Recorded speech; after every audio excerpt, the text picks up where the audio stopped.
My name is Irma Mann, and I'm really thrilled to have you all here. The idea of having this lecture series was to bring to the school, open up to all of you, an opportunity to meet some of the best and the brightest that Emerson either graduated or that were affiliated with Emerson College. And that's the case tonight as well. I asked Richard Levy, who was our guest speaker, how did you get so creative? My mother, she was in radio. She came from a very creative family herself. My uncle, he was a producer. He was on Broadway, and he named a couple of shows. My father said, do it yourself. Do it any way you want. I give you permission to be creative. And what's interesting is the linealogy went all the way down to Richard, because Richard's mother graduated Emerson, and Richard graduated Emerson. What did they teach you at Emerson? After all, we want to be Richard. We want to be as good as Richard when we graduate, and I did too when I graduated. Well, everything, he said. They taught me everything that made me successful. They taught me how to speak. They taught me how to market. They taught me how to communicate. They taught me how to produce. They taught me how to get along with people.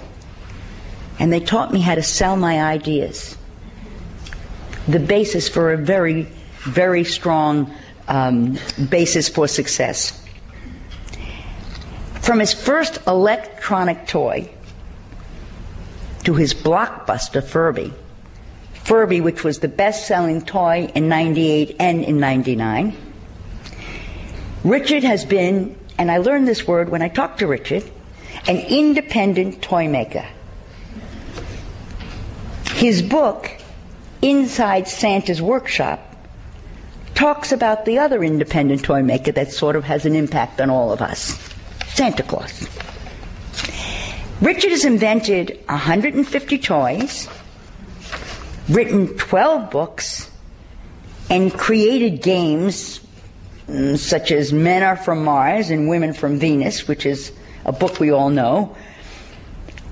And Richard was the class of '68.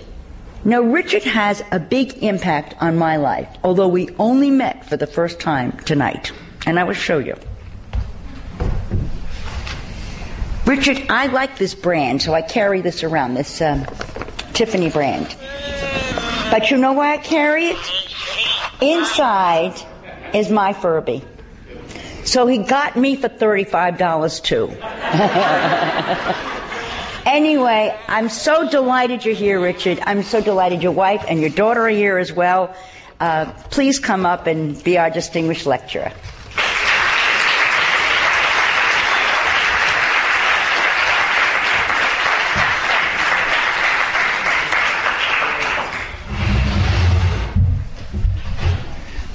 Okay, do you got the batteries out of that thing? Because it tends to upstage. Anyway, what I want to do is I'd like to start off with a short video which kind of sets the scene for the life of an independent toy inventor. It was first broadcast by the Discovery Channel several years ago. Some of you may have seen it on United Airlines. It seems to play everywhere. But my friend back there, it's about 7 minutes, and then we'll get into the talk, and followed by questions and answers. And I want to thank you so much for this honor. I mean, this is absolutely terrific. Well, it's still talking, of course. Of course. Anyway, thank you very much. This is fabulous. Okay, we'll have some fun. House lights. Always the producer, right?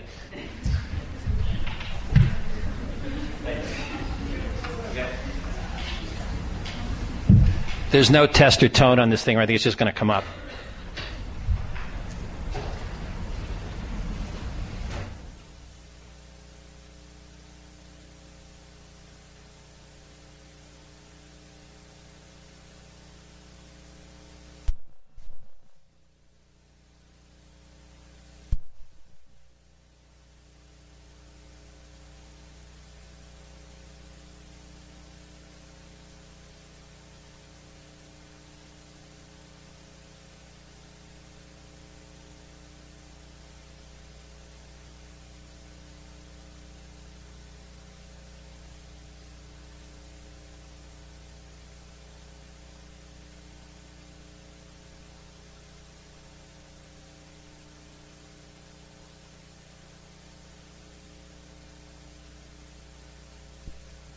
These stories and more next on Invention.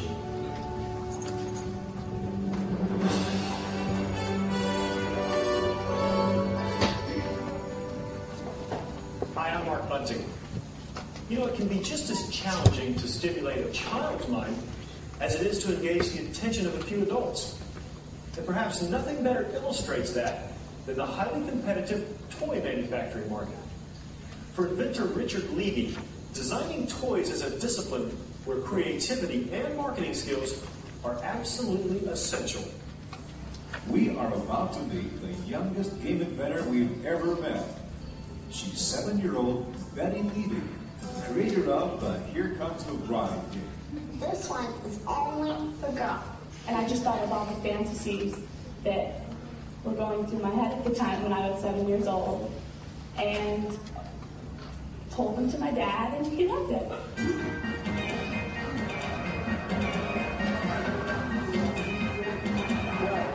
Betty's dad is toy dynamo Richard Levy, a man whose business is truly child's play.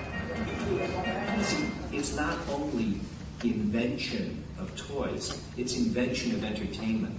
We all do different things, and we are all involved. I do a lot of running the business. I do a lot of the gameplay and the development. Betty has done her own game. It's not a normal family situation by any stretch of the imagination. I mean, there isn't a set time to sit down for dinner and a set time to sit down for... Really, people are on their own around here running, but we're always together. Well, I'd say that's normal. It seems as though the ideas never stop coming in this fun factory, day and night, all cooked up in the family home in Bethesda, Maryland.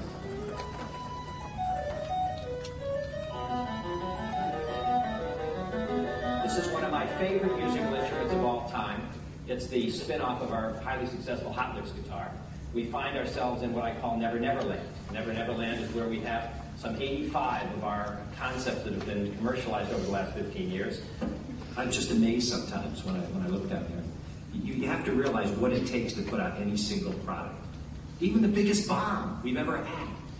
The amount of work it takes to put out these products. For everybody. Not just ourselves and the event team, for everybody. It is a process of invention that has no copybook to learn from. Even the toy manufacturers are in the same dilemma. You know when you have a good idea when it sells across the counter.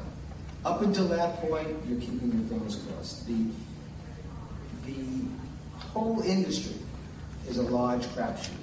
Every toy needs what we call a wow factor, something to really grab their attention, especially when you're doing preschool games. And we have one here that's terrific. It's called Oops and Downs, the Firehouse Full of Fun. We didn't want Mom to have to deal with batteries. We wanted sound in the toy. So what we did is we added reeds to pawns, and watch this. Richard Levy is unique in terms of being an inventor. He never stops. He has developed tremendous relationships with major manufacturers and minor ones through the years. And he's an idea source, an idea machine. We're in the entertainment business, in the toy industry. Never get caught with your trends down. So this, as rollerblading is becoming more and more popular, we developed a truck which has a variable geometry chassis. And it goes from a conventional truck into a rollerblade mode. But to get from a quirky idea in the back of your mind to a top-selling toy takes a lot of engineering work and product development. Suddenly everything's falling so easy. The buyer for Toys R Us, the buyer for Target, the buyer for Walmart. That man or woman seeing a zillion items, it's got to break out of there, and then it's got to have the wow factor for the public to get it.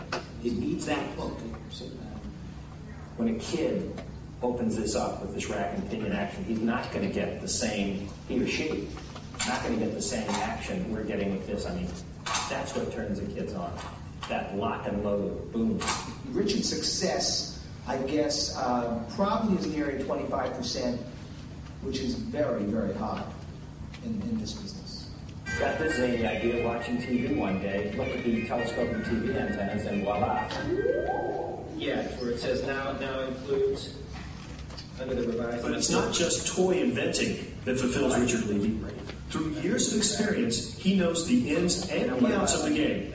And now he sells it to other would-be inventors. I've written quite a few books on patenting and intellectual property marketing. The first book I did I self-published. And I sold it out of my den. You know, to this day, people don't realize how many people out there have great ideas. And they're starved for information. My big message isn't in my books, isn't how to be creative. It's how not to get ripped off.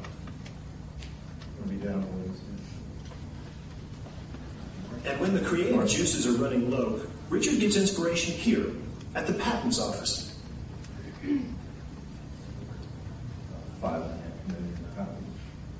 Just charges you up. I find it an energizing kind of place. And I can see on a specific example of something, it's like a roadmap.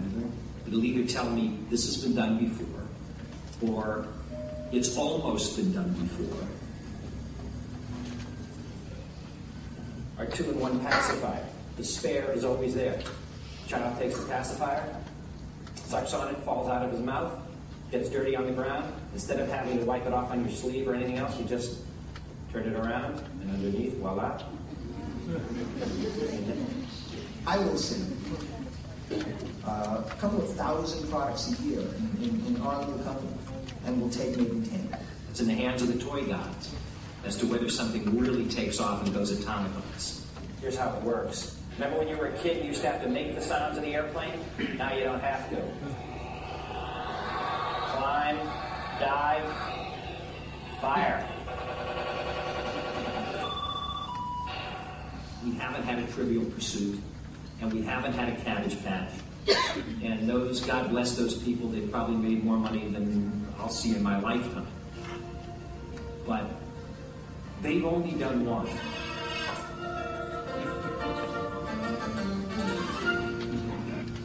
Okay.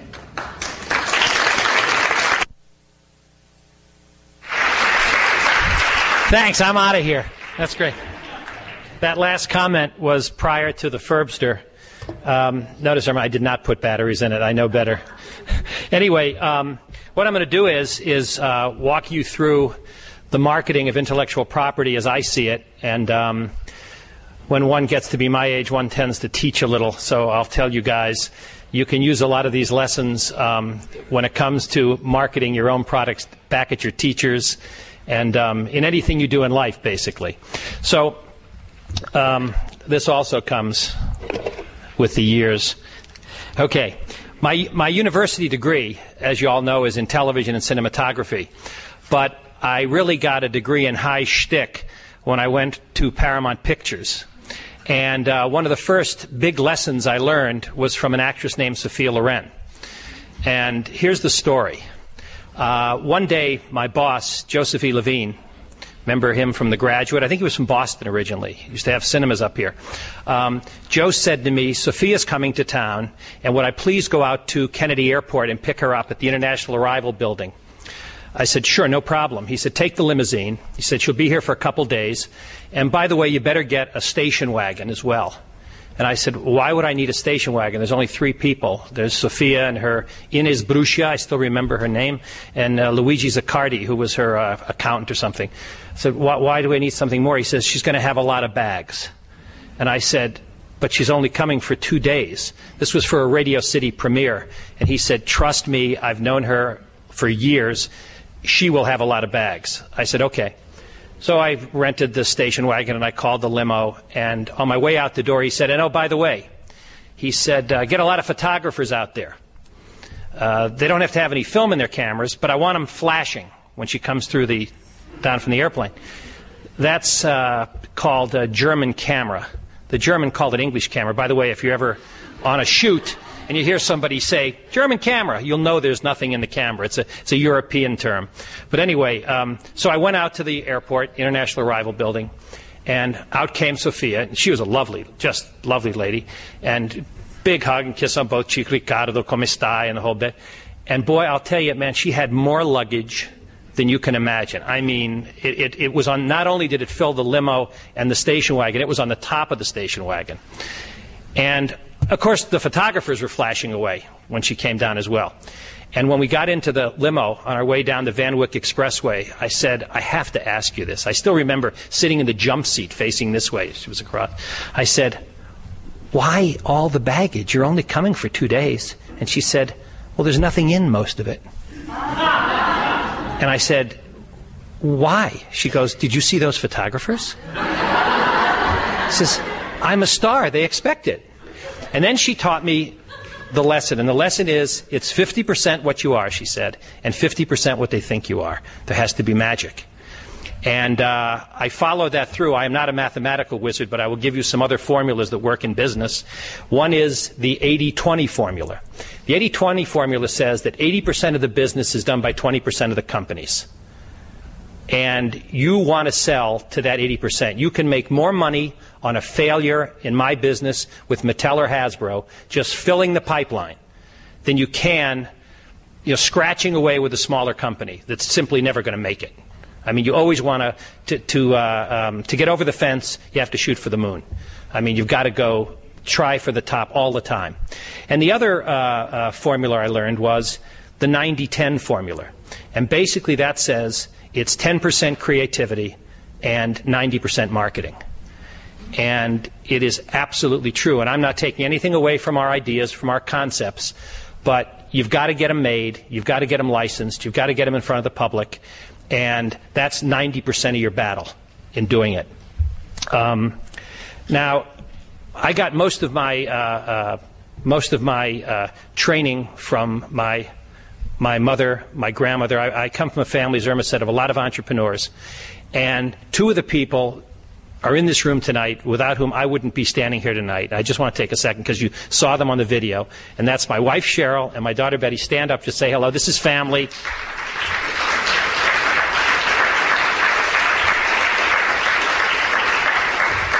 And also, I learned another lesson. I learned many lessons from this man. But up in the balcony there is my wrestling coach, Jim Peckham. Coach. And the coach, I learned an awful lot at Emerson, but one of the most important things I learned here is earning the right to win. And his wife, Jean, is with him. I must point out, Jean, hello. Love you. Earning the right to win, and that is extremely, extremely important. And you do that through a lot of practice. Bud Grant was the coach of the Minnesota Vikings, and he talked about luck. A lot of people say, well, there's a lot of luck in business. And he said, you practice hard all week long, so when the ball bounces your way on Sunday afternoon, you know which way to run with it. You know what to do with it. So now I'm going to give you some of my... I started off, I was going to do 10 commandments of business. I'm not sure how many there are here, but we'll kind of go through them and see what you think. The first thing is, don't take yourself too seriously. It's extremely important. You've heard it, I'm sure. Don't believe your own press releases and everything they say to actors and actresses and whatever. You may not be able to survive without selling your idea. But trust me, the world will get along without your idea. It just moves along. I mean, for every one of the 150-some concepts that we've sold, there are, Lord knows how many, that did not get off the ground. They simply didn't happen. And for every Furby and for every Starbird and for every Men Are From Mars, Women Are From Venus, something had to be taken out of the lineup. Something lost along the way. So not everything works. And the less seriously you take yourself, I don't even look at what I do as a job. People always say, what do you do? What's your job? Well, I don't have a job. I work, and I have a tremendous passion for it, and I love it, but I don't look at it as a job. And frankly, when I went to work for Paramount Pictures, even then, and Embassy Pictures, I was having so much fun, I didn't know when 5 o'clock came. That's when I just was having a gas of a time. And I didn't know when it was payday. People thought I was wealthy. I wasn't wealthy. I was just having so much fun, I'd come back and find a check on my desk. Because, again, it was the passion for what I was doing at the time and enjoying it. Some people say, if it's not broken, don't fix it. You've heard this? I say, if it's not broken, break it. Because if you don't break it, your competition will. There's no question about it. There's always somebody nipping at your heels. I mean, Furby came out, and then they're throwing all kinds of competition now against Furby. Any major product, that's just the way it goes. You see it in the movie business all the time. There's a horror flick here, reality television. Survivor. It was Big Brother may have been before Survivor. But the point is, A couple, maybe one or two will make it. All the quiz shows, there's only one, do you want to be a millionaire? The other ones are falling by the wayside. So what you have to do is keep, you want to be the one not to do the next millionaire, not to do the next reality television. You want to do something completely different. Completely different. That takes a lot of guts to do it, but that's where you want to be. That's the way I was taught by my parents, was always be different. If everybody's running to the right, run to the left. The biggest risk is not taking any, and the biggest mistake is not making any. I met a lady here tonight whose dad was ambassador to Italy. While I served in the first Reagan administration as deputy director of the television and film service, and my boss was Charlie Wick, a close friend of President Reagan's, and the first bit of advice he gave to me was, when he hired me, he said, I want you to know something. You will not make a mistake, in my eyes. Just keep trying. Just keep trying things. Don't worry if they fail. Just keep moving ahead. And you want to keep that in the back of your mind all the time. And you shouldn't be penalized for failing. Now, let's talk about, when I said if it's not broken, break it. Let's talk about, now this is true in life, this is true in any industry, but let's talk about the toy industry. The biggest hits in the toy industry. I'm going to give you some products. Cabbage Patch Kids. Remember Cabbage Patch Kids? They were ugly, right? You know that every single toy company turned those products down. But there was a company in Connecticut named Coleco that was on just one step away from bankruptcy, and they took a shot at Cabbage Patch. And next thing you know, they were doing $1 billion worth of business.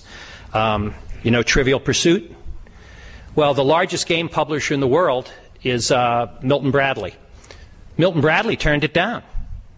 You know why Milton Bradley turned it down? They turned it down because the geniuses at Milton Bradley knew that, one, adults don't play games. We all know that, right? We all know that nobody's going to spend $25 or $30 on a game, for goodness sakes. I mean, all our marketing studies show us that. And trivia? That would be ridiculous. We can get that in books. Who wants a stack of cards? Well, that game has probably sold about 60 million copies or more to date. Tickle Me Elmo, Super Soaker, Pictionary, even Pokemon. Our recent Pokemon came from Dr. Bug, an independent Japanese inventor. Scrabble. There's a game, you know the game Mastermind? You heard of Mastermind? Well, there was a company in England that used to produce it called Invicta. And every year at the board of directors meeting, they'd stand up and they'd toast to the West. And they'd toast Parker Brothers in Beverly, Mass. And why did they toast them? Because they didn't do it. Because they passed. Because they knew that it wasn't going to make it in the marketplace. And frankly, with Furby, I took Furby to a small company in Chicago named Tiger Electronics. Brilliant entrepreneurs, absolutely brilliant. Why didn't I take it to Mattel? And why didn't I take it to Hasbro? They would still be talking about it. They'd still be discussing it today, because when they get to this size, they don't take the risks they used to take. And your job as an independent from the outside, independent catalyst, of course, is to get them to take those risks. We'll get into that in a little while. But what I want to show you in all these products, Uno, Monopoly, Frisbee, Teenage Mutant Ninja Turtles, I won't deal with each one of them individually, but the point is they all broke rules. They were all invented by people like us. None of these products came out of a major company. How's that? None of these products. G.I. Joe didn't come. They came out of Hasbro ultimately, but they were created in the basements of the United States, in kitchens, in, you know what I mean, just ordinary people who came up with some great ideas and had the persistence, the tenacity to prototype them and get them sold, licensed into the toy companies, and the rest, as they say, is history. In the case of Furby, in the last 2 years, we've sold 36 million Furbies around the world, over $1 billion worth. And again, it was a huge risk. Furby should never have happened for a million reasons. And at one point, I was so frustrated with what was going on, I said to the toy company, I said, I'm not sure we can do this. And no, you must do it. You've got to complete it. And we pushed through and we made it happen. And when we showed it at the first toy fair, it was only doing 5% of what the toy does today. We painted the dream. In other words, we had to let our imaginations go and convince the buyers from Kmart and Toys R Us and all these others to believe in it. The race is not always to the swift. It's to those who keep running. Let me give you an example. You saw this on the video? This is called a blurred. It's an absurd bird. And I got the idea from a television, a Radio Shack. You know those collapsing, the rabbit ears they used to have? I got it from rabbit ears. Interesting story. I took it out. I took it to Hasbro first. And Hasbro said, oh, this is the most innovative thing we've seen in plush in the last 30 years. It was Stephen Hasenfeld at the time. He was still alive. And they took it in, and they offered me an advance. And I said, okay, terrific. And I called him back about 10 minutes later, and I said, I want more money. And he said, why? And I said, it was too easy. You gave in too easy. And he laughed, and he said, okay, fine, I'll give you more money. We got the money. Hasbro went on to over-engineer the product. I mean, it was terrible by the time they got finished. And that happens. I mean, it's not a knock on Hasbro. It simply happens sometimes. So I got the rights back. I then took it to Tyco Toys. Remember Tyco down in Philadelphia area? And they flipped. They went bananas. They gave us another advance. And about 2 days before we were supposed to go to Korea to source the toy, some consultant comes in from the outside and says, nah, kids don't want this. Because, see, we're always thinking a year and a half, 2 years out. We're making our markets, essentially. We're not, what's happening today is not relevant to me. It's where they're going to be in the future. But anyway, the point is, he kills it. By the way, every time they kill it, you get to keep the advance. It's part of the game. Then I take it to Galoob, you know, the people that make micro machines. And I went up to New York, and he looked at it, and he says, oh, my God, this thing is fabulous. I love it. Now, this is all happening over 6-7 month period because I'm, scrambling around to sell this. And he said, I got to hold it for 30 days. Well, I know by this time I got to get some money for it. So I said, X number of dollars for 30 days. Okay, you got it. So he runs back to California with it and calls me a couple days later and says, dead in a doornail. It's not going to work. For whatever reason, they didn't want to do it. So I came back, I licked my wounds, and one snowy day, it was around Thanksgiving time or going towards Christmas, I get a call from a friend of mine at another toy company up in New York, and he says, oh, we're looking for a great product. What do you have? And I said to Cheryl, my God, the blurs. I've got to run up there and get them. She says, where are you going? I invited them down to Washington. I said, look, come on down to Washington. I'll show you a great product. He said, no, you got to come up here, and I'll have the chairman. I'll have everybody here. And I said, fine. And I hopped in a car. The snow was coming down, and I drove up around the Meadowlands, New Jersey. And I checked into a hotel, and I showed up the next morning, and bingo, they bought it right on the spot for quite a bit of money. And then I was walking around because Universal Pictures at the time owned this toy company. And boy, I saw blurs moving through Universal theme parks. I mean, you can just imagine. Even in the contract, I had animation covered, the whole 9 yards. Well, if you remember, Universal was owned by the Japanese. They decide to Deep Six the toy company during Toy Fair. I mean, total, down again. So now, how did we get this toy? Well, what happens is, it was one Hanukkah, and Betty wanted a toy called Googles, and there's a company in Canada called Gans, and it's optional time, to get out and try to get toys for my daughter. So I call Howard Gans, the president of the company. I said, Howard, I'd like a toy. I'll pay for it, but can you get me this toy? It's hard to get. No problem, Richard, I'll send it down. I said, geez, Howard, I feel terrible. Every year I'm doing things for you, and, you're doing things for me, rather. What can I do for you? Oh, give me a great toy. I said, Howard, do you have about 30 minutes for a story? And I told him the blurred story. And he said, get it up here. And of course, I had told him how much money we were getting over these times. He wanted it for free. I said, Howard, I can't give it to you for free. But the point is, Howard made the blurred. And Howard didn't know how to mold plastic. Howard knew how to do plush.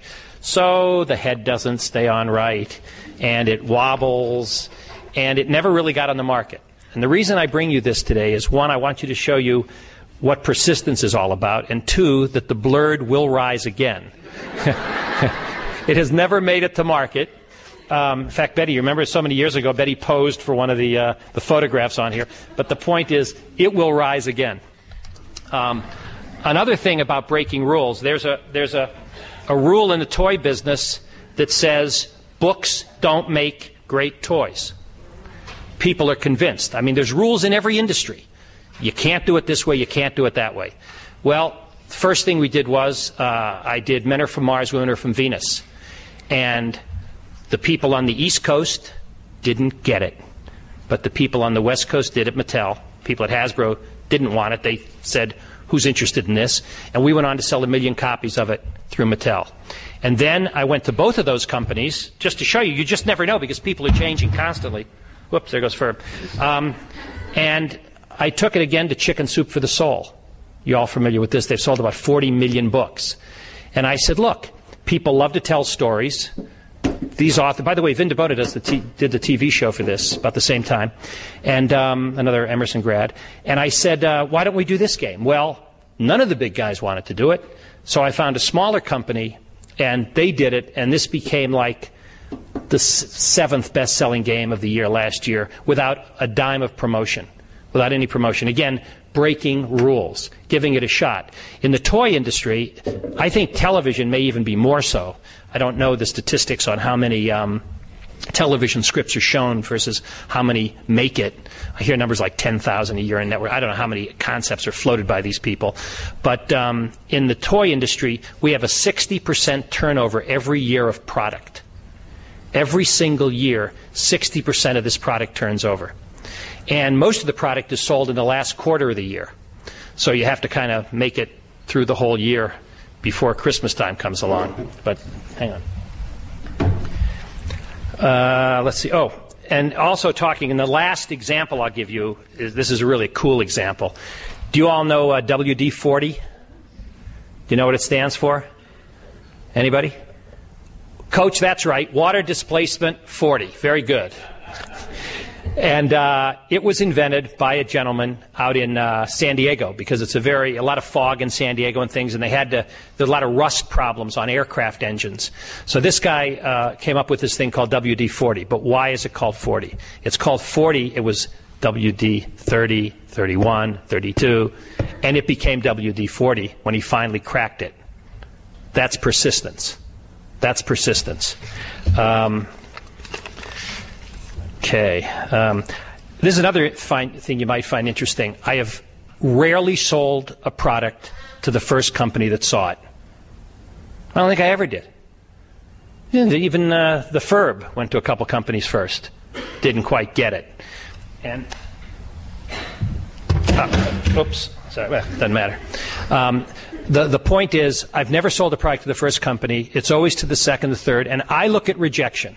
To me, rejection is totally irrelevant. It's nothing more than rehearsal before the big event. It will happen. You have to believe that. I mean, you guys have to find something that you're passionate about, whatever it is. I mean, frankly, I sleep, 4 or 5 hours a night, if that. Betty can call in at 2 or 3 in the morning. Hello, how you doing? Everybody's, who's running around the house. I mean, I have trouble getting myself into bed at night, frankly. I'm so excited about the products I'm working on at any time. And even when they say no, and believe me, it happens constantly. I am constantly being told, you don't know what you're doing, this isn't going to work. And and the other thing is I'm always floating 5 or 6 or 7 products at the same time because I know this is going to happen. And in the end, we do have to make a living at this. So you've got to keep a lot of balls in the air. And you have to know it's timing. You have to know when enough is enough. You have to know when enough's enough. So you put something like the Blurred away, and then it comes back. Everything comes back, guys. It's a circle. You see it all the time. Quiz shows weren't around for the longest period of time because of the scandal with in the 50s, I guess it was, and now they're back again, strong. Everything will ultimately come back. You have to believe that. So you just put it away in your product cabinet, and it doesn't matter. See, the smart companies, it doesn't matter how many people have rejected a product. Do you know that Kodak rejected the land camera? Come on. Kodak should have done the land camera. Land never should have been able to establish, other than as a brand of Kodak. The Swiss lost the entire watch business until they recaptured it with the Swatch because they forgot they were making watches. They started making jewelry. But they really should never have, they really never should have lost it. CNN started in 1980. It never should have been around. Turner knew the global village and how it was going to work, but ABC, NBC, and CBS, which controlled the marketplaces at that time, they could have easily gone around the clock with news. But guess what? They knew nobody wanted it. They had bureaus all over the world. I mean, it cost Ted Turner a fortune to start that network because he was, again, fighting to get uphill. But everybody else who should have done it shouldn't. And the last one is IBM. IBM, this huge computer conglomerate. Why didn't they ever make the small handheld computers? Do you remember in the early days, you used to have those calculators and everything? The Casios of the world and all these Japanese companies came along. Why? Why didn't they couldn't focus on it? Trinitron was invented by an American, shown to RCA. My understanding is they were too busy acquiring Hertz Rent-A-Car at the time, and Sony got it. The Trinitron was invented in New Jersey. So anyway, you have to have a passion for it. You have to do it 24/7, and you can't do it all yourself. It's very nice. I stand up here and everything else. I have business divided into two sides. We talked about this earlier. There are the entrepreneurs on the outside, and there are the intrapreneurs inside the big companies. And the entrepreneurs like ourselves, I mean, we come up with these concepts. And in the case of Furby, there are 3 of us that did it. It was my partner David, his initial epiphany, if you will. He's an electronic wizard. But it took the 3 of us to get it together and make it happen. Men Are From Mars, myself, Cheryl, John Gray. I mean, there are teams of people in everything. And then inside the companies, there are the intrapreneurs. And there are lots of people who get lots of credit for every product I've done, and frankly, for the chairs you're sitting on, the microphones. It doesn't matter. These are all team efforts. Spielberg takes a bow after every one of his movies, or Lucas, but look at the credit crawl that goes down at the end of a movie. I mean, it takes a lot of people to do it. What I believe you want to be is a leader. You want to be a producer. I was trained at Emerson to be a producer, and I think producers can produce just about anything. I don't think there's anything a producer can. Maybe you can't be a doctor, but you can surely organize doctors. You know what I mean? You can make just about anything happen. I mean, over the years, I used to love the challenge of, when I was a TV producer, of going into a remote location and pulling it all together. Convincing people to do things that they wouldn't normally do, like opening buildings on a Sunday and allowing us to put cameras on the top of a building, or free rides in balloons, or whatever it is. It's the producer that makes it happen. And that's one of the great things I learned at Emerson. And also there was a man who, he should rest in peace, Haig de Matarosian, who taught us persuasion and communication. And I remember with Haig, he'd stand you up in front of the class with like a Dixie cup, and he'd say, "Sell this Dixie cup. Tell us why it's the greatest Dixie cup in the world." And I'd stand up there and I'd do a pitch on why it was great. And then he'd go, "You hate the Dixie cup." Right in the middle of it. "Tell us why it's no good." Rag on the Dixie cup. What was important about that lesson was you have to know the flaws in everything you do. I mean, every product that we turn out is not perfect. Nothing is perfect. And in order to create products, you have to know what's good about them and what's not good about them. You can't delude yourself to think that everything you do is flawless. I mean, there are problems in everything that we do, in every creative aspect. And when you go to sell that to a company, you have to point those out. You want to be perceived as being honest. Honesty is really critical when you're in selling products. You want to be perceived as honest, and you want to say to them, "Okay, here's the Furby, or here's the chicken soup game. Now, this is the positive, and these are some of the negatives. These are some of the things that we might have to work with." You don't want to surprise your partners. You don't want to... When I first went to work for Paramount, how am I doing on time? I don't know. Am I doing okay? Okay. When I first went to work for Paramount, I remember one day my boss, the president, said to me, he asked me a question, and I said, I gave him an answer. And a couple days later he came to me and he said, "Hey, Richard, the other day I asked you something and you gave me an answer." I said, "Yeah." He said, "You didn't know the answer, did you?"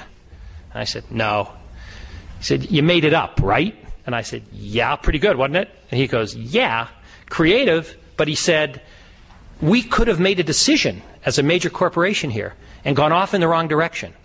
So honesty is critical. It's just in everything you do. Okay, and I talked about team building. Let's see what I got here. Oh, one of the big frustrations you're going to find in working with these big companies is something I call the molasses of process. I mean, dynamic inaction. You kind of wonder how people got to where they are in some of these big companies. But what you need is you have to get a champion inside the company. And what you're doing, and one of the most important lessons I want you all to get from me tonight, is that before you sell a Furby, before you sell a marketing program to Sheridan, or before you sell a game, whatever it is you're out there selling, you have to sell yourself first. In other words, the people to whom you're projecting your product have to first believe in you. And if they don't believe in you and have the confidence in you, frankly, it really doesn't matter what you have in your hand, because they're likely not to buy it. Now, sometimes that takes just keeping people on the phone. It takes the communication skills of a cop talking a jumper in off a ledge. I mean, just to keep people on the phone and keep them focused. But what you really want is, I don't care. Well, I care, but I mean, the fact that somebody rejects a product, we've talked about that, that doesn't matter to me. What I need is an invitation to come back. I need the invitation back. I want the open door. I want them to know that they're not wasting their time with me. And by the way, I would imagine that impacts on papers to teachers. I mean, a great student, somebody who could write a paper and the teacher goes, that student's going to get an A. I mean, I know people, this is how, because remember, in the end, perception is product. It's all about perception in the end. More than the product, it's perception. Coca-Cola will always be the leading soft drink, even when it made a mistake. Remember that debacle it had a couple of years ago with Classic Coke? It doesn't matter. It will always be. Rolls-Royce will always be out there in a class ahead of Mercedes. Mercedes will be out ahead of BMW, and et cetera, et cetera. It's perception, and it builds up over years. I said tonight, 800-325-3535. It's a Sheridan commercial I remember for years and years and years, and it motivates me. It moves me towards Sheridan, because the perception of everything, that number, whatever it was, that campaign at the time, I have that perception. It made an impact on me. Let's see, what else I want to do here? Hang on. Oh, this is another interesting thing in corporations. I'll just tell you this as a story, because I had some wonderful teachers along the way. But and this may be a little bit of a non sequitur, but you get a kick out of it. The president of Paramount Pictures wanted to keep everybody creative and moving, and he didn't want you to get too comfortable. So we had a conference room with no chairs. You'd come into his conference room. You probably never heard about this or saw this anywhere else. You'd come into the conference room. They'd all stand around the table. And he never wanted anybody putting down a coffee cup, sitting back. In those days, they smoked in conference rooms, and just getting, he'd just sound off and move on. Time is money. And, okay. Keep your egos under control. Ego is very important to keep under control. It is a killer. It is an absolute killer. Don't be paranoid about sharing your ideas. Typically, when you share an idea, you get a better one back. There are two kinds of amateurs in the intellectual property creative business, the paranoids and the more paranoid. You get it? I mean, they're always worried that someone's going to run with it. Professionals aren't going to do that. They're not going to steal your idea. For the most part, if you look at a network television, they market. They don't produce things. They have independent producers doing it. Toy companies market. Publishers don't write books. They market books. People are typically not, you have to go in with an open mind and an open heart, and don't be stupid about it, but, don't think everybody's going to steal from you. You'll always miss 100% of the shots you don't take. Don't be asking a stupid question is a lot easier than correcting a stupid mistake. So ask a lot of questions, take a lot of shots, and take your chances and not somebody else's. The time is going down here, so yourself. And the last thing is this, and this is one of the big, a lot of big messages I think in this, but this is one of the big ones. Writing. If we have a term in the theater, if it's not on the page, it's not on the stage. And you have to learn to write. I'm not saying you have to be the most creative writer in the world. You don't have to be the next Hemingway necessarily or whatever, but you have to learn how to command the written word, especially today with emails and everything. I mean, I sit in front of a computer all day long sending messages back and forth.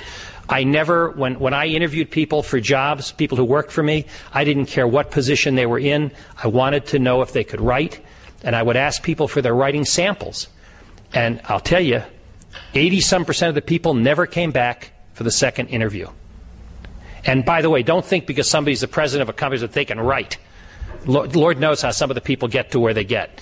But I'm telling you, writing is absolutely critical. And we're coming down to the end. The last thing is this. They were just at a Broadway show in New York. Remember, there's no business like show business. Toys, you guys are all in show business. No people like show people. It's a wonderful profession, whether it's marketing or advertising or movies or toys or books or whatever. So go out and take on the world. And I thank you very much.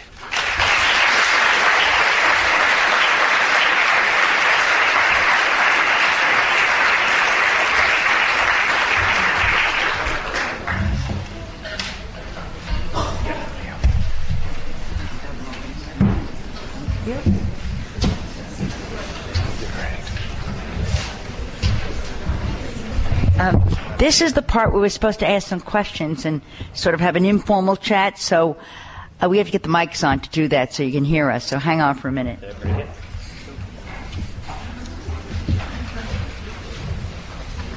Cute little kids. Right, is that out? Yeah, take it forward.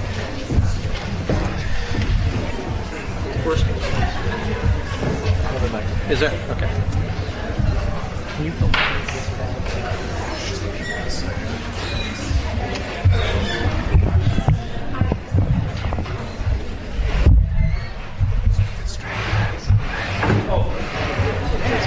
That's good. Thanks.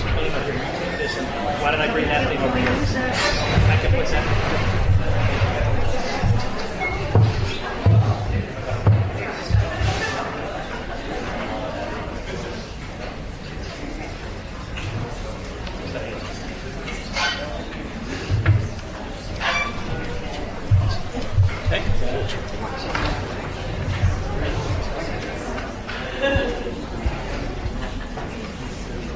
That's it. Start off with a question and then yourself. Hello?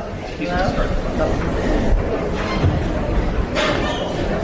Hello? Something happened? Air check, air check. There we go. Hello? Can you hear me? I can hear you. Can they hear you? Got it? Okay, one of us is louder than the other. Take a check. Take a check. Well, this is a check. I think they can hear. Can you hear? Okay. Great. I'm very interested I'm always interested in trends. You know, I teach marketing, and I like to know what's going to happen today, and I like to know what's going to happen tomorrow, and I like to know if we can project what's going to happen tomorrow. And I want to know with the technology that we've got available to us today, what do you look at and say what you can do? Because you're ahead of us. You're creating the trend. What would you think are going to be the next toys that are going to come out? Well, I think what you're going to see is the toys like Furby are basically restricted by the size of their microprocessors. And I think you're going to start seeing toys that are attached to the internet. There were a little bit of this a couple of years ago, but there's going to be more of it. The problem with it is that they're dumb when they're not attached. In other words, if the kid, you can't expect people to sit in front of even with 900 megahertz lines and everything else, you can't expect people, what happens when the kid goes to the beach or goes in the car? I think what you're going to see is more intelligent toys, and when the satellites start doing what they do and they can get that signal all over the place. But I think you're going to see a lot of failures over these next coming years, a lot of people trying things. What technology aside, what Furby has in it is heart and soul. It wraps its arms around you. I'm not saying this egotistically, but I mean when you look at like these dogs and all these robots that come out and they just don't, you know what I mean? The technology's there, but you need heart and soul as well.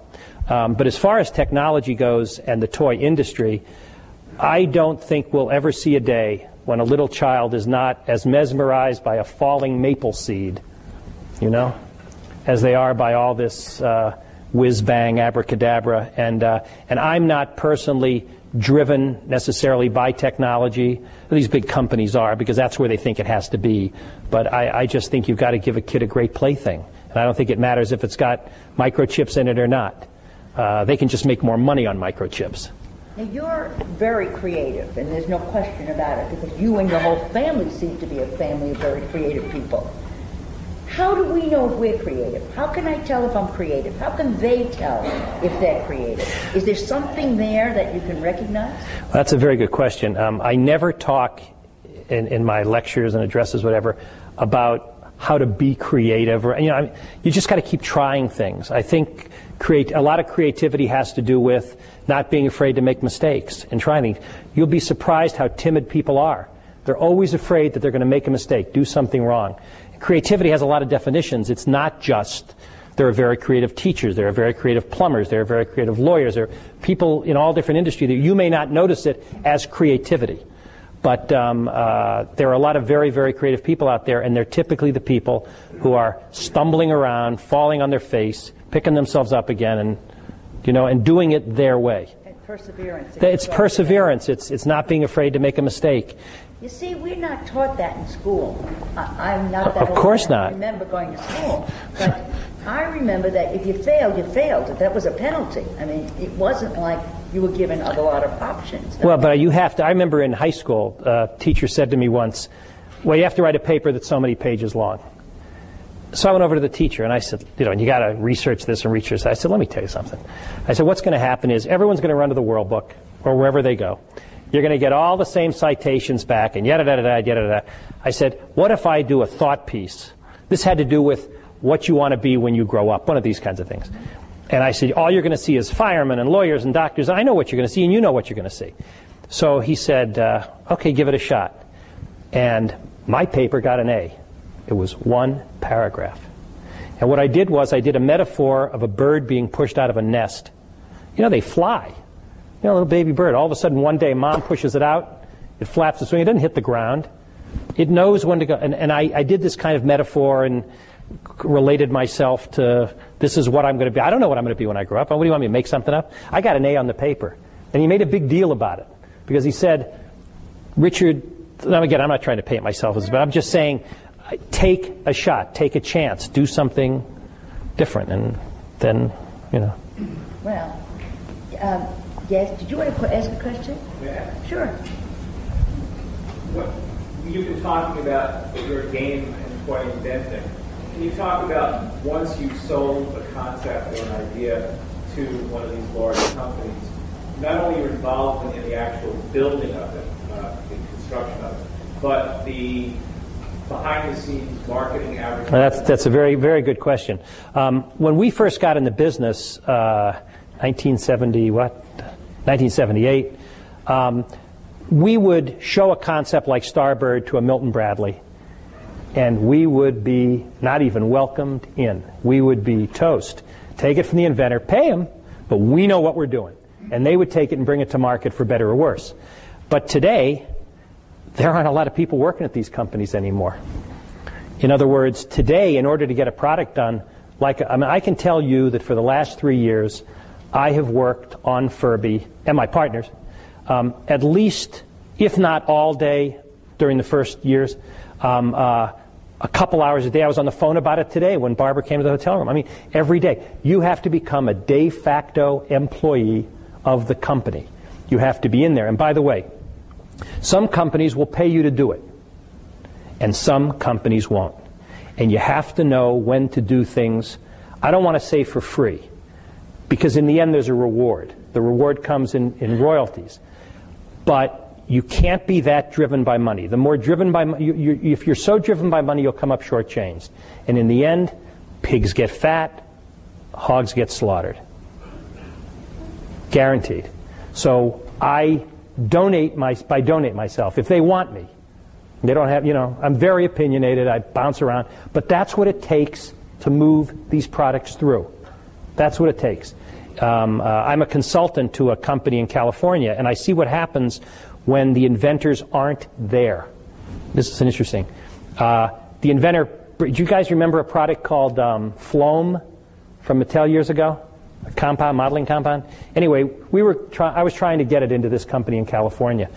And the head of marketing goes, Floam, we don't want that. Mattel did it years ago. We're not going to play second best to Mattel. I said, okay, fine, I think you're wrong. But so we go into this meeting, and while he's sitting at the meeting, he sticks his hand down, he starts picking this stuff up. He goes, hey, Richard, what's this stuff, man?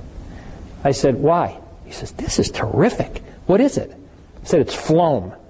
You're kidding me. And they're doing it. The point is, you have to be there on the inside. You have to be kind of a velvet harpoon. You can't disrupt them. Do you know what I mean? You kind of just have to navigate through the system. But it takes, you got to come up with trademarks. You have to come up with advertising. You have to search patents. You have to show them the things are original. You have to keep them focused.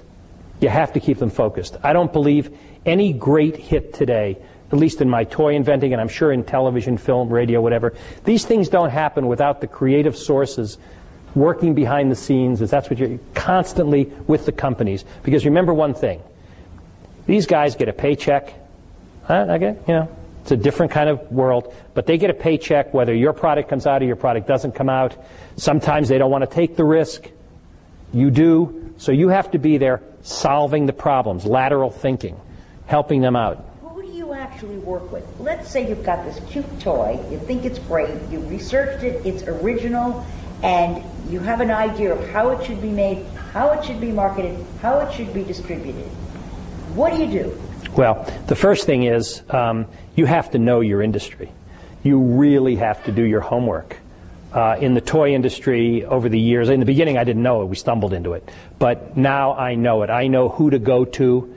If you have an idea, you go to a toy store. Look at who's making the kinds of products you want. Actually, once you get good at it, then you may go to companies that aren't making the type of thing you do, because it's that wild card. It's that product from, remember a product called Bumbleball years ago? Right? It shook all over the place. Well, all the preschool toy companies looked at it and turned it down. And then a company called Ertl, which made model cars. The inventor said, well, take it to Ertl and give them a shot, just out of the blue. And I said to the president of the company at the time, George, I said, George, Bumbleball, how's it doing? He said, $58 million off strategy. The inventor took a shot, the company took a shot. So first you research. You got to do your research. Yeah. And you to make a decision to go to the ones that have it like yours or not have it. Or not have it. You got to make that decision. Make the decision, and you look at the toy store, you see what the consumers are looking at, and then what do? Then you have to have a connection within the toy company. Up until the point of 35 or so, it's know-how, and after that it becomes a lot of know-who, you know. And you basically, you don't necessarily want to go to the president of the company, because sometimes the president is nothing more than a suit, calculating machine who's not necessarily in the product. Sometimes they are. Again, you have to know who the people are to go to. Typically, you try to round up support within the company. It might be, I tend to be R&D driven. I mean, I'm very much marketing, but I have a tremendous sensitivity towards research and development, which I think is important in making it all work. You have to understand both sides. And by the way, I would encourage all of you to go out and work for the big company to start. You've got to know what it's like inside. You've got to punch the clock. You can't just go out and start entrepreneuring around. You can, but I think you're a lot better off if you understand what happens inside the company. Point is, you find somebody inside the company, you pitch it, and you may have to pitch it a dozen more times, but ultimately you work it through the system, and they will take a shot at it at some point. At some point they'll say, we want to license it from you. And then there's the whole other issue of the contracts, and well, that's another, I call it a ritual dance. But anybody else got some questions? Yes, back there. Do you see any other toys now, like Barbie, that's been able to survive for so many years? Is there anything else? That's a good question. Barbie's been around about 38 years. It does close to $2 billion. And Jill Barad, who up until recently was head of Mattel, is really responsible for the growth of Barbie. And it's a matter of really taking time to nurture the brand. I mean, the problem today is Wall Street forces these companies every quarter to keep turning over new profits, new products. So we have, Barbie is what we call an evergreen. And today there are very few evergreens because industry cuts down the forest every year. They don't let it happen. A monopoly would never happen today. But what it takes is a commitment from the corporation. Barbie's a prime example. G.I. Joe's another that didn't happen that way. G.I. Joe's been around since a year after Barbie. Anybody here at G.I. Joe? They blew it. I don't know. I don't claim to have the answers. But the point is G.I. Joe today, the older folks know it, but it's not around like Barbie is because, again, they've been very brilliant in keeping it refreshed, keeping it up with the times, and that's what it takes, if they allow you to do it. Yes. What role do you see Emerson playing in creating the toys and entertainment of tomorrow? Well, I mean, everything Emerson, again, I look at the entertainment business. It's going to turn out people like you, hopefully, who will impact it, whether it's in new media.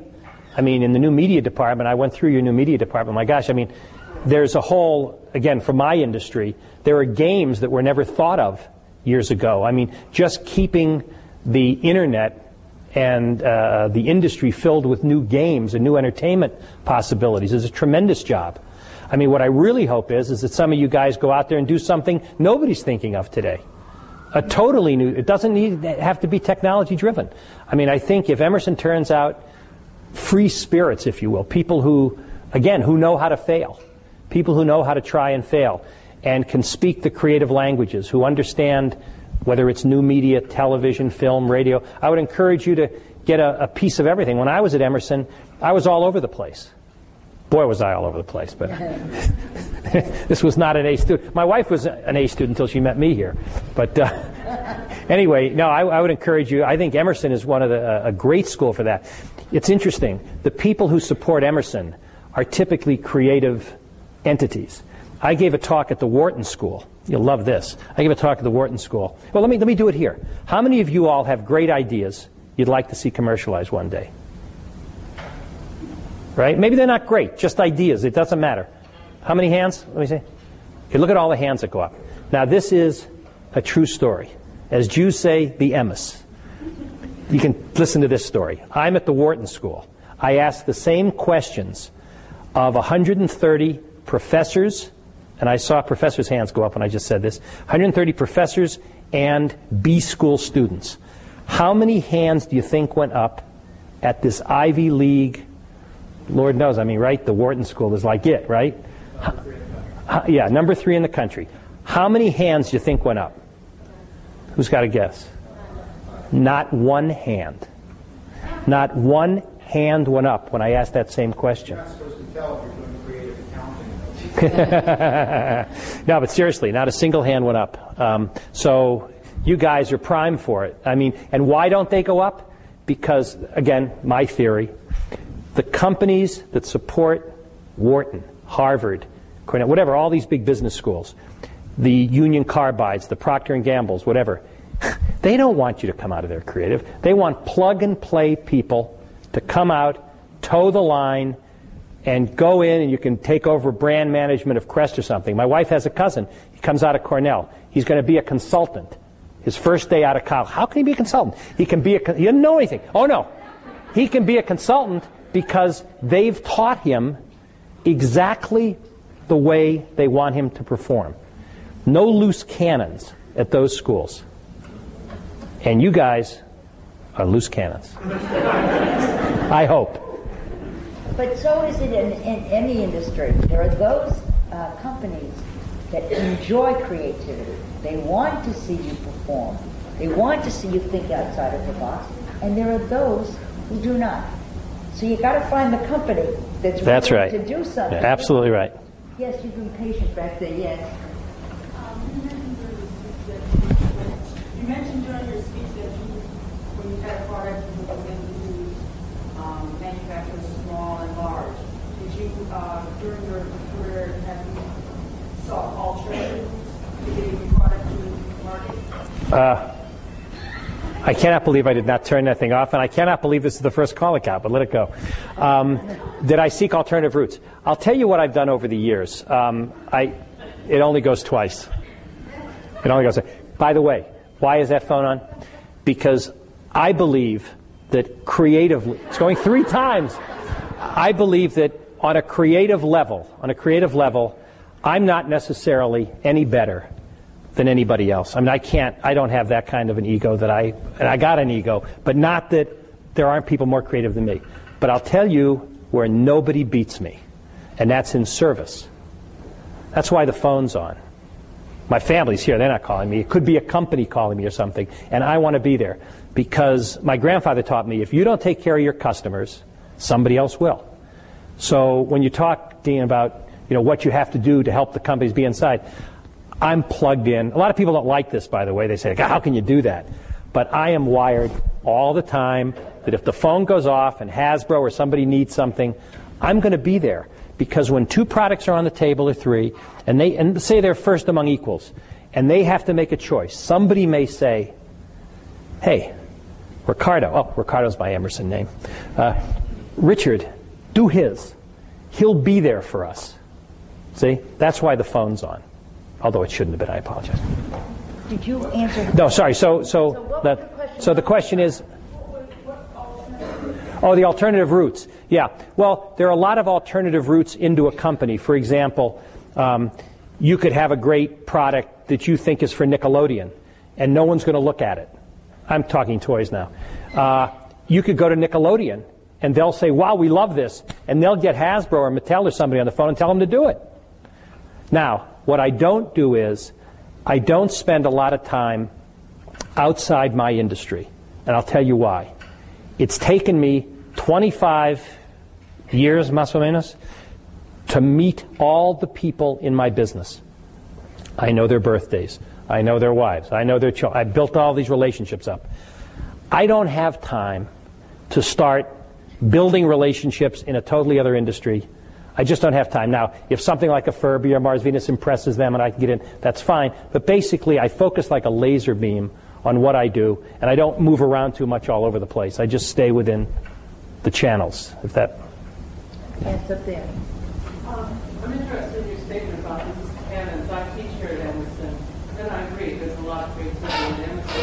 But how do you teach ethical responsibility? Is there an ethical responsibility? Oh, of course. That's what I talked about, the honesty and no, not overselling. Overselling is a terrible thing, and especially when you're not honest about it. Well, other issues of, say, violence or, those kinds of things? Well, I think some of that goes back to family upbringing. I mean, I would...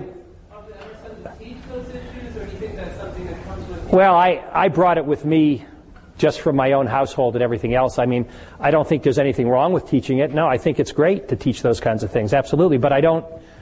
Do you know what I mean? There's always going to be people creating violent toys. I don't create them. I mean, if you have a statement as a teacher about it that you want to impart, sure. But that has, being a loose cannon, that's a whole other issue than... No, I didn't know, exactly. No. But do you know what I'm saying? I mean... Well, I was wondering, so you're saying it sort of comes with you. Well, what I mean by that is if kids, by the time they get to college, as the twig is bent, the trees incline. If they haven't been taught a lot of this stuff as far as what they feel is right and wrong, I don't know how a college professor at this point, maybe could have some impact, but it seems a very difficult thing. I mean, if people are bent to doing things that are, do you know what I'm saying? A lot of the companies aren't going to, look, there are companies that will produce anything. There are opportunists out there. Again, I try to shoot for the high ground, work with the best companies, the finest companies, and you have a very difficult, you have a very difficult job in trying to do that, I would think. Not that it shouldn't be attempted, but it's a whole. I think what's happened today is the need to be ethical about behavior, not just in toys. No, in everything. And maybe in medicine, maybe in business, maybe in dentistry, maybe in international politics. Ethics really is a major issue. And where it's taught and by whom is really something probably your academic senior people should be talking about. There's nothing wrong with teaching ethics about in any subject that you're teaching. It's always a good thing to have, I think. Yes? You had an outstanding presentation. Thank you, Coach. You're an outstanding presentation. You hit on 3 pedestals that I believe in to be a great coach or a teacher. First, love what you're doing with a passion, and your enthusiasm and love and the joy that you find in this comes through loud and clear, and it's enabled you to move on and do all that you have accomplished. Second, love people. What in this world is better than good, great people? And in loving people, you want a person to trust you, to believe in you. If they trust you and believe in you, with his money, with his good name, with his honor, the man will do anything he can to help you when you've screwed up. And you mentioned that earlier. That's right. In your speech. Don't be afraid. The man said you'll never make mistakes. Just keep trying. And third, from a coaching perspective, you need to be able to inculcate in those who are in your charge a belief in themselves, because that is the foundation for all personal success. Believing in yourself, and that you can move on and do it regardless of the times or the amount of failure you are confronted with. Thank you, and that's what he taught me and a lot of the wrestlers.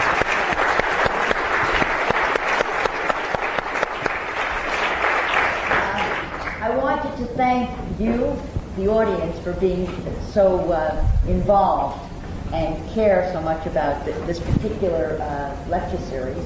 I want to thank Richard, because I think we all learned a great deal. As the coach said, we need you. Some of our teams that need somebody like you. Very positive attitude. But we learned from Richard about being positive and energetic and enthusiastic. And we also learned that it's not so difficult to work with your family. And it does work sometimes. Husbands, wives, and children work together and to a very successful end. Thank you very much. Please don't go. We asked Dr. Mary Joyce, Chair of the Department of Communication, which is co-sponsoring this event, to come up here, and Irma. Each year, as part of the Distinguished Lecture Series, we commission a plaque that we put outside the Department of Communication office. So I'm looking forward to actually taking those down and bringing them to this side of campus over the next few years. And for the first time this year, we have actually commissioned a smaller plaque for the recipient, because we realized that the recipient of the award never actually gets to see what the plaque looks like. So, on behalf of the Department of Communication, the School of Communication Management and Public Policy, and the Speaker Series that Ms. Mann is endowed. Thank you very much. Thank you. My pleasure. You're wonderful.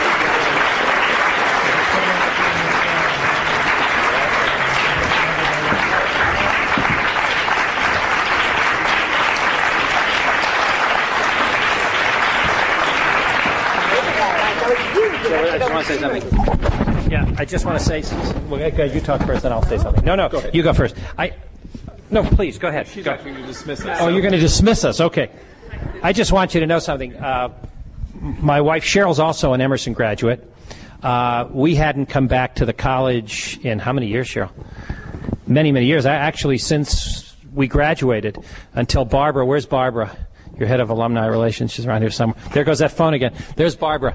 And I just want to say that I think, Jackie, your contribution, what you've done for this college, Barbara, Stuart, your fabulous lecture series, and all that I see around here from all of you is just terrific. It is so, it's made such an impression on us, and we love to be part of it. We will be part of it. And, I just want to congratulate you all, because it's really quite a difference from when we went here. It's phenomenal, absolutely phenomenal. So you're to be applauded.